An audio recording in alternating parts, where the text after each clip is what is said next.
Oh, hello there. I'm Simon Rafe, and welcome to Brown Bag Bible Study, the Bible study that you can do in your lunch break.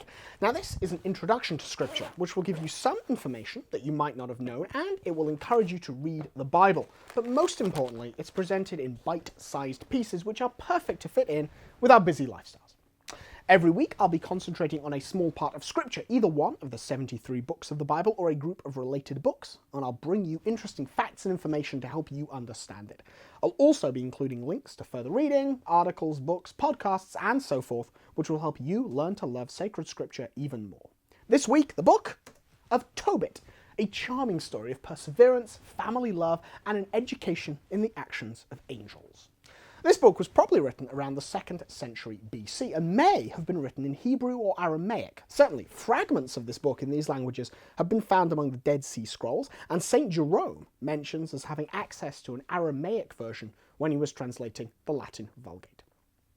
So, what's this story about, and what should we be learning when we are reading it? Well, first off, the book is just a really good story. The author has taken a few liberties with historical and geographical details to tell a good story, but that's not key to understanding the book.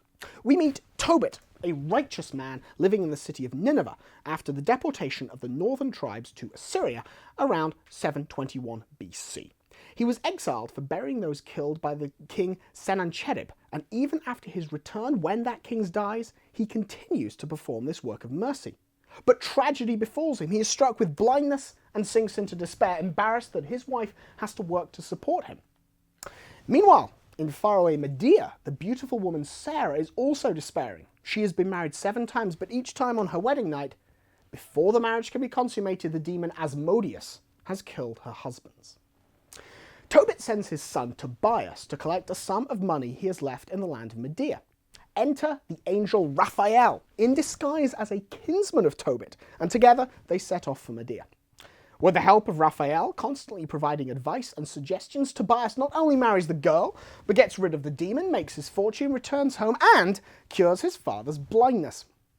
Now, we should read this book with a view to enjoying the story. It is a happy, joyful tale of heroes doing good things. It follows the classic pattern of someone suffering, but coming through in the end through supernatural aid.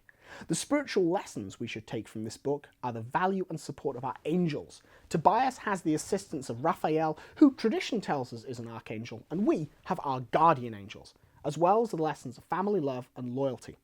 In addition, the value of fasting, almsgiving, and prayer are also stressed, making this a very appropriate book to read and meditate on during Lent. That's all for this time. Do read this book because it is such a lovely story to read and enjoy simply as entertainment. The additional materials will help you appreciate it even more and gain more spiritually from it. Next week, another great story from the Deuterocanon, the book of Judith. Until then, I'm Simon Rafe, and God bless.